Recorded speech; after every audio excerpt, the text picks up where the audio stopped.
Papa told me I couldn't do a lot of things. I feel like I'm the chosen one. Look at this. We created this. This didn't exist before we were here. All we are is proud and passionate. I love Toronto. I love this team. And we're going to the NBA Finals. Let's go! Nothing matters but winning. Welcome back to episode 27 of Rapzville Weekly. I'm your co-host, Gabriel Chelio. And your other co-host, Adam Kasuchi. And today we're doing our Week 6 NBA recap. We have a couple of first-round series to finish off, and then we're going to go to the second round. So starting with the Bucks, they were able to finish their first-round series once the NBA restarted again. And they played Game 5 on Saturday, August 29th, beating the Magic 118-104, led by Giannis's 28 points, 17 board performance on 65% field goal. Obviously a great game from him, good numbers. And Middleton added 21, 10, and 7. The Bucks basically had their three stars playing best to close this one out. Meanwhile, the Magic were led by the usual Nikola Vucevic with 22, 15, and 5. Fournier added 18 points and Augustine with 15, but that's not enough for them. It can't be enough. They were struck with too many injuries, especially not having Gordon. That was probably their biggest downfall, and I didn't think there's any way they'd be able to come out of the series. So that gave us the matchup Bucks versus Heat in the second round. Miami ended Game 1 strong, winning 115-104. Much to our surprise, we thought Bucks were going to be a clear, winner in this series and would probably take a lead early on. But for Game 1, they were outscored in the first quarter, but Miami came back strong after that, outscoring the Bucks in all other quarters by 5 or more points. Jimmy Butler was outstanding this night with a 40-point performance on 65% shooting. Clearly, Jimmy can find a way to lead this team over the number 1 seed, especially when he makes both of his three-pointers. He was 2 for 2. And like we said, horrible three-point shooter this season, 24%. So he is absolutely killing it. Dragic also added 27, 6, and 5 on 60% field goal. Giannis had one of his worst performances in the playoff, which says a lot since it was almost a triple-double. He had 18, 10, and 9 on 50% shooting. However, he went 3 for 12 from the free throw line, which was critical, and we know he's not normally a good free throw shooter, so late in the game especially, that can be a big problem for him. This happened to be Brook Lopez and Middleton's best performance of the playoffs, so it didn't work out too well for them. Lopez had 24 points on 80% field goal, and Middleton had 28, 6, and 5. Good stat line for him.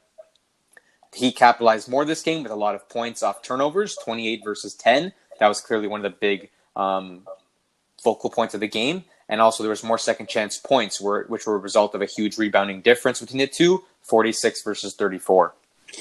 Game 2 was a much tighter one. This time the Bucks out-rebounded and had more second chance points.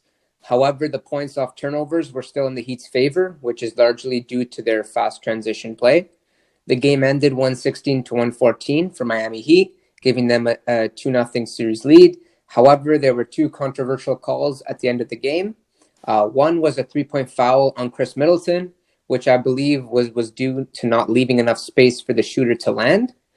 Because the contact on the arms was questionable, Middleton jumped into Dragic, who stood still with his hands up. That tied the game up after Middleton made all 3 free throws. With only 4 seconds left, though, the Heat got the ball to Jimmy Butler on the left side of the court, facing the basket around the mid-range area. He then got double-teamed as the clock was expiring, and a late contesting Giannis got called for a shooting foul, where he barely touched Butler as he was landing. Butler then made both free throws to seal the game. The only player above 20 points for the Heat was Goran Dragic with 23 points. However, for the Bucks, Giannis had 29 points and 14 rebounds. Middleton also contributed with 23 points. In Game 3, our last day of the week recap, we witnessed a historical fourth quarter where the Heat were able to outscore the Bucks 40-13. They finished off a 12-point comeback, taking the 3-0 series lead, which is one that no team in history has ever clawed back from. Jimmy Butler played great in the fourth quarter, even when Giannis chose to guard him for the last 4 minutes or so. He still set up great plays, drove strong to the basket, and made some tough shots, especially the one-handed running skyhook he made after bursting by Giannis, which led him to saying, "He can't guard me." Bam had a solid night too, with 20 points and 16 rebounds on 7 for 8 shooting. Crowder added 17 points, and Dragic had 15 points too. For Milwaukee, Giannis put up 21, 16, and 9, but on 7 for 21 shooting, 0 for 7 from 3, which isn't good, obviously. Lopez added 22 points and 6 boards. The Heat shot better from the field in the end, had more assists, and also out-rebounded the Bucks. They're definitely a solid team that plays great basketball, but I can only honestly say that I didn't expect this from them. Even though Gabriel's bracket got the first round right, we are both looking like we are going to get the second round wrong. Moving on to the Clippers versus Mavericks. On Sunday, there was Game 6 of the Clippers versus Mavericks, which ended up being the deciding factor as the Clippers won 4-2, moving on to the second round. Marcus Morris was ejected early on in this game, which was a result of brewing beef between him and Luka Doncic. After he denied intentionally stepping on Luka's injured ankle, Morris fouled Luka hard, hitting him in the head and pushing him to the ground. Kawhi Leonard obviously kept up his strong play with 33 points, 14 boards, 7 assists, and 5 steals on 61% shooting. No one else had above 15 points for the Clippers, so it's not worth mentioning. But Doncic did all he could for the Mavericks. His stat line was also incredible with 38, 9, and 9, a near triple-double. Doncic had no supporting cast, though, as only 2 other guys were in double digits for scoring. Dallas won the first quarter, but lost the next 3 and just shot worse overall. The game ended 111-97, making the Clippers wait for their opponent between the Jazz and the Nuggets series. In that series, at the end of our last recap especially, the series was 3-2, Utah, and Adam's prediction was looking good, but then Jamal Murray came out balling in Game 6. He had 50 points, 5 boards, 6 assists, and went toe-to-toe with Donovan Mitchell yet again. Donovan had 44, 6, and 5. Denver lost the first quarter, but won the next 3, ending the game 119-107. Denver shot a solid 55% from the field this game and was able to out-rebound the Jazz. Jokic had a solid game, 22 points, 9 assist performance. Grant also added 18 points. Meanwhile, Mike Conley was the only other Jazz player who had a great game with 21, 5, and 6. This made for a dramatic Game 7 and a very solid basketball game to watch. It was low scoring, but that's because it was hard defense and a fight till the very end. Denver was up 50-36 at half and made it look like the winners of this game would be very clear. Utah, however, made it very interesting as they sparked a comeback, keeping it very close and fighting for the lead. Gobert stepped up in the fourth quarter, attacking Jokic and playing stellar defense. He ended with 19 points, 18 boards, and 2 blocks. Mitchell had 22 points, 9 board performance too, but he had 9 turnovers. He did try his best to contain Jamal Murray, though, who everyone knew would be the biggest threat this series. He did a fair job, though, as Murray ended with 17 points on 33% shooting. He was doing a lot of full-court presses in this game, especially near the end. Meanwhile, Jokic was getting frustrated with Gobert's sudden strong play in the fourth quarter when he responded with a few baskets of his own. Jokic led the game with 30 points and 14 rebounds. The final sequence of events was epic as Gobert caught an alley-oop lob while getting poked in the eye by Jokic to tie the game with 47.5 seconds to go. Then Jokic backed down Gobert, landing a post hook with 27.8 seconds, taking the 80-78 lead. Utah had the final possession, and as Mitchell was on his way to attack the basket, he got the ball poked off him from behind. The Nuggets ran the ball the other way and somehow missed a wide-open layup on the fast break. Gobert then grabbed the ball, threw it to Conley, and Conley dribbled by his defender, pulled up a leaning 3 at the buzzer with a late contesting Jamal Murray in his face. The 3 rimmed out, but almost looked like it was dropping, and the series was sadly over. Donovan Mitchell was waiting on the other side of the court, open for the pass and the ball to take the game-winning shot, but no one gave it to him, and he sadly had to watch it roll in and out. And Denver somehow completed that 3-1 series comeback, becoming the 9th ever team to do so. Donovan Mitchell was obviously heartbroken and after the game, but Jamal Murray showed him great respect, gave him a hug, and now we can say Adam's bracket is officially wrong. Sorry, bud. Darn, man. Moving on to the Clippers versus Nuggets. The second round series just started. All we have seen is Game 1, where the Clippers blew out the Nuggets 120-97. The Clips took their demanding lead in the second quarter when they outscored the Nuggets 38-20. The Clippers simply shot much better from the field this game with a whopping 57% compared to the Nuggets' 42%. Kawhi had a 29-point performance on 75% field goal shooting, which is obviously very impressive. Paul George added 19 points, and Marcus Morris added 18 points as well. No one had above 15 points for the Nuggets, just 5 players barely above double digits. The Clippers now hold a 1-0 lead in the series. Now moving on to the Lakers versus Trailblazers. The Trailblazers managed to get through half of this game somewhat successfully without their star player Damian Lillard. The score was 68-68 at half, but the Lakers blew out the third quarter and carried the 131 to 122 win home. Davis had 43, 9, and 4 on 78% shooting. Wow. And LeBron James had a 36-point triple-double on 74% shooting. Two fantastic games from them, putting up great numbers while also shooting very efficiently. They did all the work, as the next man in line for scoring was Kentavious Caldwell-Pope with 14. Danny Green continues to be useless in the starting lineup with 5 points, 2 for 8 shooting, and 1 for 6 from 3. Well, that's what happens when you ring chase. CJ put up solid numbers as well in absence of his backcourt partner, dropping 36, 6, and 7. Carmelo had 27 points and 7 boards also. The Lakers shot better and also moved the ball better, tallying more assists.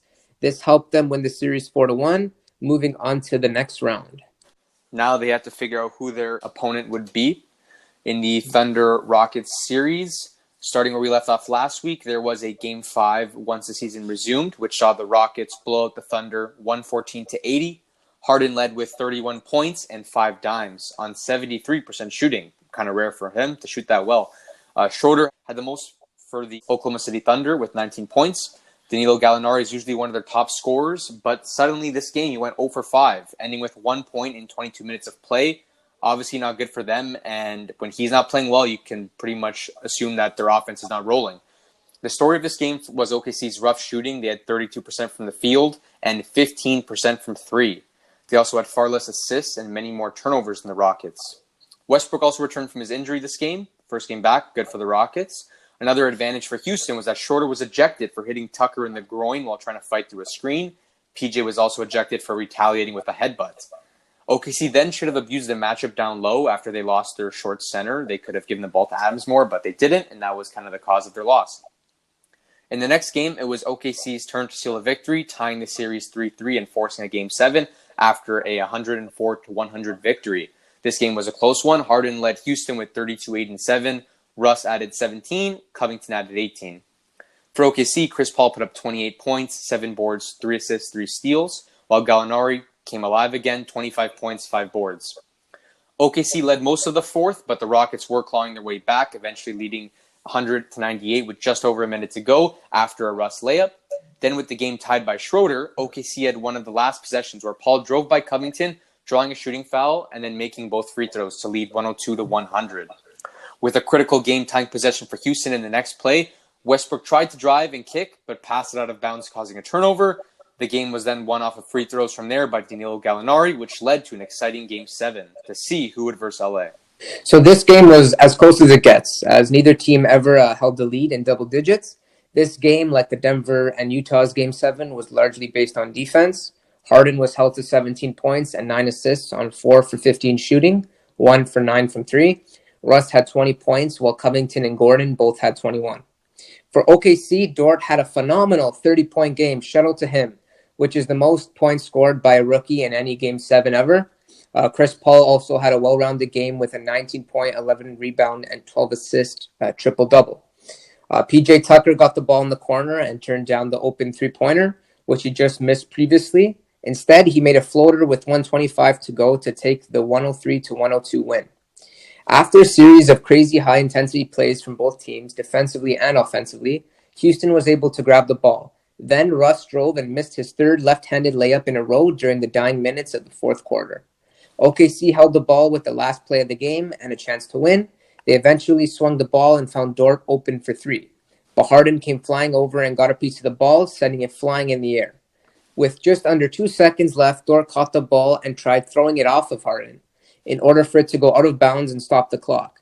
Harden's IQ was on point here as he predicted the play and jumped over the ball just in time for the Rockets to take possession and make a free throw. OKC had 2 timeouts to draw up a good inbounding play. Plus got lucky with a defensive foul on Houston, causing 1 free throw. However, Gallinari missed the free throw and OKC still managed to screw up their inbounding play, settling for a bad short pass to Steven Adams around the 3-point line. Why is Adams on the 3-point line? I still didn't get that play. Yeah. He should be around the bucket, especially with that much time left on the clock, which did absolutely nothing. They should have drawn a better play that saw Adams obviously a cut to the basket or stay under there for a tip or something else, a screen. Because obviously there's no use for him being that far out. So now the series was 4-3 win for the Houston Rockets, and they are now set to face the Los Angeles Lakers. So now moving on to the Rockets versus the Lakers. We have only seen game one of the series so far, and surprisingly, Houston stole game one, 112-97. Mm-hmm. Harden drops 36 points this game, helped by Gordon's 23 and Westbrook's 24, 9, and 6 stat line.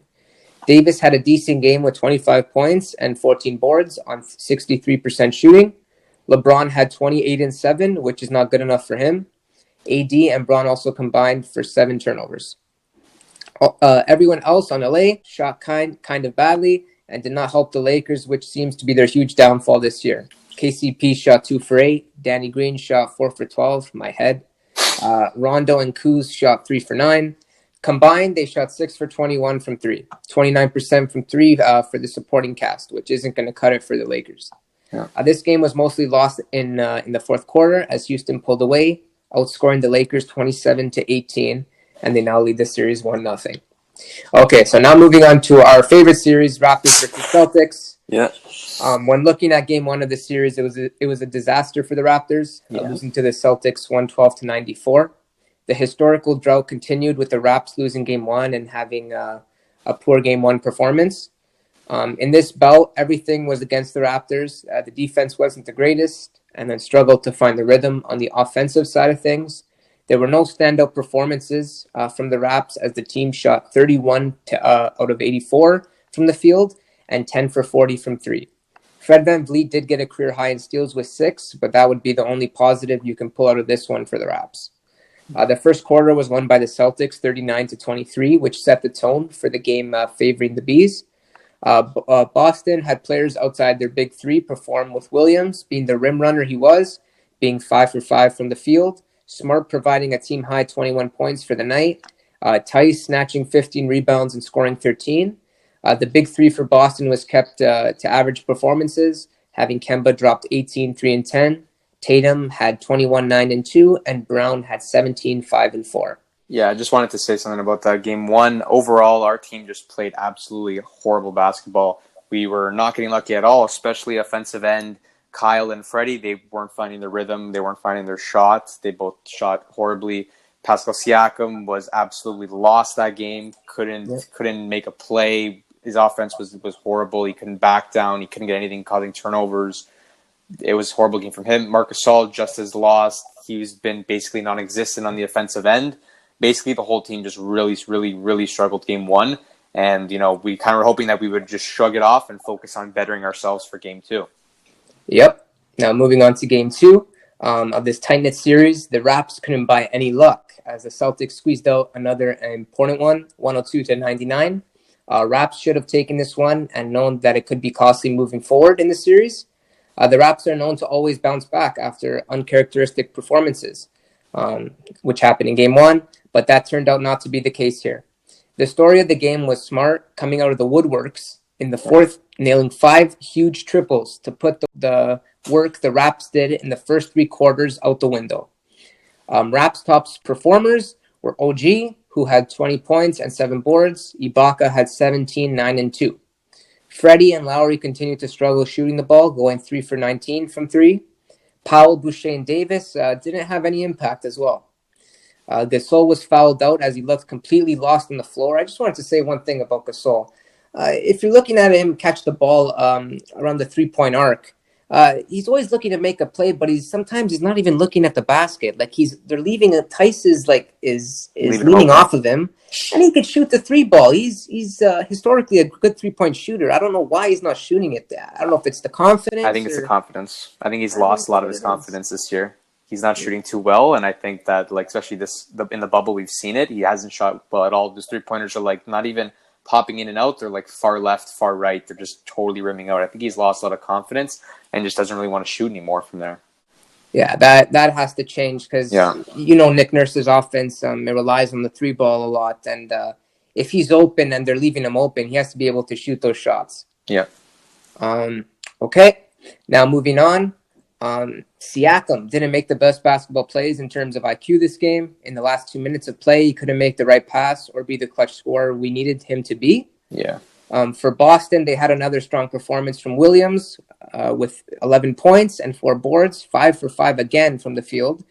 Smart tacked on another 19, making 6 threes. Brown had 16, Kemba had 17, and their best performer was Tatum with 34, 8, and 6, having shot 14 free throws and making all of them. Raptors coach Nick Nurse said post-game that the refs treated him well that game. He almost had more free throws than our entire team. Well, that says something about the ref crew there. The officiating wasn't the best, as Tony Brothers and the rest of the crew had some questionable calls that changed the game. After this game, the Raps knew that the Celtics team was for real and wanted to end this series as soon as possible.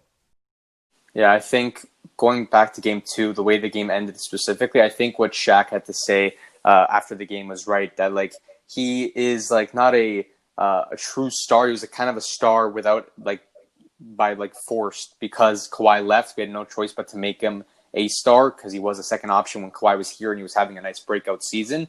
I think he got forced into this role too early, and going down the stretch, I don't like to see him in that last 2 minutes of the game. They just give the ball to him and try seeing what he can work out. I think we have to stick with our full team basketball, give it to the guards, let them run simple pick and roll plays, pick and pop plays, and then if you want to drive more plays to get everyone involved, great. But I don't think we can do what we did with Kawhi. Just give the ball to Pascal, let him try to ISO, or let him try to draw a double team and then kick it. Like, it's not like when Kawhi was here where he was such a big threat that type of offense would work. It doesn't work the same with Pascal, and I don't think it ever will. He's getting forced into that role of being some type of clutch star or top performer that I don't think he is or ready to be. And I think you can agree with that. Yeah. He is like a solid second option player who was a good threat when you had to take pressure off of Kawhi.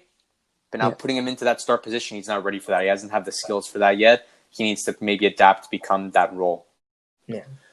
So game 3 was a relatively close one compared to the previous games because we overall played much more solid.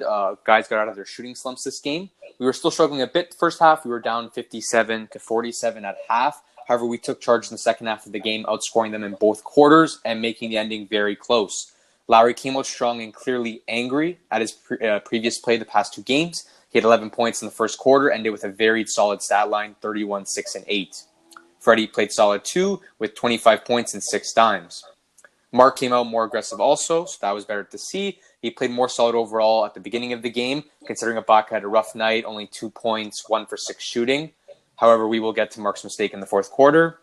For Boston, Kemba was clearly dominant and caused us much of the problems in the first half. By the end of the game, he had 29 points. Jaylen Brown also contributed the most after that with 19 points and 12 boards. Luckily for us, Tatum had an off night, shooting 5 for 18 from the field, and Marcus Smart had a shocking 4 for 15 from the field. Combined, they produced 26 points, 14 boards, and 10 assists. The game ended with a back-and-forth swing. After we were down 4 points in the quarter, we turned it around to be up 4 points with just under the 6-minute mark. Then we went back down with 4 points with more than 1 minute to go. And not going to lie, at this point, I got a little scared. I was starting to think that we blew another game, down 4 points. And I thought, we cannot go down 3-0. We have to wake up. Why are we playing so crap each and every game? I expect us to do a lot more better in this series. I didn't think it'd be this close. But now looking at the final 30 seconds, Freddie tied the game up with a nice layup. Then the Celtics dribbled up their last possession with the ball in Kemba's hands, and this could have sent us home if he wasted a little more time on the clock. So we had a foul to give, and I was yelling at the screen, foul, foul, foul, because I saw we were doubling, and Kemba's a smart point guard. He knows how to get out of a double team. All he had to do was find an open guy, and a wide open look could have cost us because the Celtics offense has been phenomenal so far this series. Mark and Freddie were double teaming him, which meant Tice was open under the basket, but Lowry shifted to cover that.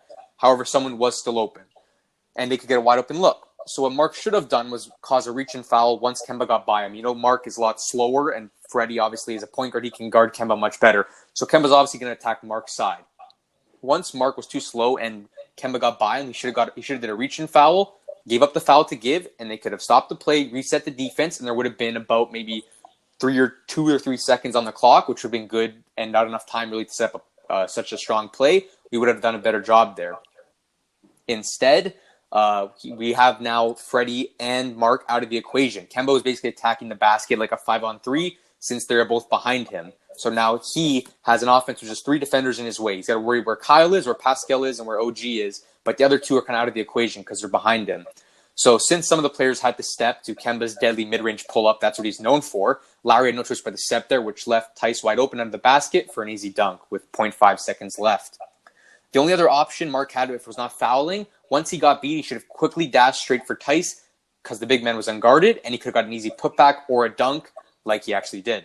Instead, Mark joined the multi-person pursuit of Kemba, which involved Lowry and Freddie already.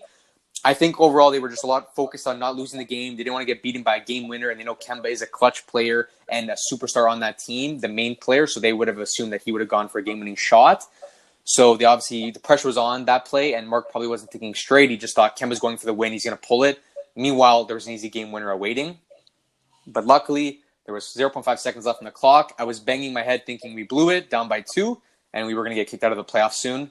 All I knew was that we needed a miracle since 7'5" Taco Fall was coming in for his first seconds of play, which was 0.5 seconds, to just stand and guard the inbounding Lowry. I think a good thing about this was because there's no more fans, they have like the quarantine social distancing. Lowry was able to stand farther back for the inbounding pass, allowing him to pass over Taco Fall. And the players near the ball were moving around trying to make cuts and create space. Freddie got doubled for a half second by Tatum and Tice in that corner. And in that time span, Brown had to come over to cover Marc Gasol, who would have been deadly under the basket, obviously. So while Tice was shifting back to join him in the paint, that split-second time frame, OG was left open in the far opposite corner. So Lowry sent a beautiful cross-court pass right into the shooting pocket of OG. It was a great pass, who had barely enough time to chuck it up, but he did. And bang, he hit the dagger to win the game, 104 to 103, and did the coolest, most casual walk-off ever after hitting the buzzer beater. Our whole team went crazy, running off the bench to jump on him and hug him. Not to mention fans around the world and the internet in general exploded after he made this shot. I know I was going crazy when I watched this game. I did not think he was going to make that. Didn't even know if the pass was going to make it there in time, nor be as good as it was right into his pocket, perfectly set up. Because if he wasted time catching it down low or too wide, it wouldn't have gone up and it wouldn't have been in. I think Raptors fans around the world are extremely thankful for the possible series-saving moment by OG, and the NBA community definitely gave him the recognition he deserved through Twitter. The series is now 2-1 Boston, and we're set to play Game 4 Saturday night. Okay, I have a couple of questions set up for you. With the first one being, like we talked about earlier, with Pascal's struggles at the end of the game, who would we be giving the ball to at the end of the game if you were in Nick Nurse's hands? Would it be a certain guy? Would it be the open shot? I think based off our basketball, it should be the open shot. Kyle and Freddie have produced better in the fourth quarter. We know Steady Freddie, he loves that fourth quarter, and they both made the last 2 shots of the game, both layups, clutch layups. Mm-hmm. I think if anyone's going to create nice or somehow create some type of offense, they would have a better chance of that. And they are overall higher IQ players. I'd like to see the ball in their hands at the end of the game. Okay, I could really agree on that. Marc Gasol, do you see him? Are you seeing him start again in Game 4? Are you seeing him come off the bench? What's your take on that? I really think Ibaka's much more dominant this series, better player overall this season, and I think that he would be great on the starting lineup to match Boston Celtics' strong starting lineup. But I'm also going to say what I've heard. You were with me when we heard this. I think if Marc Gasol was on the bench, that would cause a lot of problems for the bench. If he comes on with the starting lineup, it's okay. But if you actually have him with like other players like Norman, TD, the offense is going to be really slow. And I feel like Ibaka off the bench provides a little more of a spark. When players are slowing down in the starting lineup and they're getting a little tired, we bring him in with a boost of energy and he attacks the basket hard. Whereas if you put Mark in, that bench becomes a lot more slower, a lot more lethargic, and the basketball is not as energized based, which is usually what the bench is for. Okay. And when looking at the Celtics offense and how well they've been playing this series, would you be looking to guard them with a man coverage, or would you be looking to cover them with a zone coverage? It's a very difficult question, but I just wanted to hear your opinion on it. Yeah. If we do guard this, they are a strong three-point shooting team. Overall, they do. Everyone can shoot the 3, and they're willing to shoot the 3. They're not as scared as us or like guys like Mark or Pascal who have not been consistent from there. Yeah. So I think that zone could be dangerous because if they move the ball well, which usually they can, they are a smaller team. They do move the ball well. They can find the open man and be deadly with us from 3. And then if you look at the man situation, it's just more of like guarding your matchup. But they do have crafty guys like Tatum and Jaylen Brown, who even with man coverage can still find, and even Kemba, even with man coverage can find a way to sauce their defender up, get by him, blow by him, outmuscle their way. So I think the zone might be a good switch to just off-balance the offense and see how they react to that, because we do have strong help D, and it kind of allows more of the drive. We're kind of welcoming the drive a little bit more because it's zone. They might pass up on the three, go for the drive, and then with the help, hopefully it causes a disturbance in their offense. When they try to kick it out, we're already prepped for that. So maybe once in a while it might be good to switch it up, but overall I'm not really sure which would be the dominant out of the two. Okay, and then last one for the evening, Tyson Williams, both not being amazing 3-point shooters. Would you like to see Mark lay off of them and kind of double whoever's coming to the rim, and kind of leave them open and kind of do what Boston's kind of doing to us right now, with Tice kind of leaning back and double teaming? I think that would probably be effective. We know that the other four starters on the Boston lineup have been deadly to us in different games. Kemba and Tatum for most of them, but even when they're sleeping, then Smart will have a blowout game. So I think that we should maybe take our chances and focus on just shutting down those four stars and see if the other players can come up clutch. Okay. All right, so that's it. We hope you all enjoyed. Please like and subscribe. Check us out on YouTube if you want the visual version of this, but you can also get the audio on Spotify, Apple Podcasts, Google Podcasts, and more. Check us out on Instagram at Rapzville for NBA news and content. 5,100 followers plus. We're moving our way up. Thank you, everybody, for the support. And yeah, that's us signing out. Peace.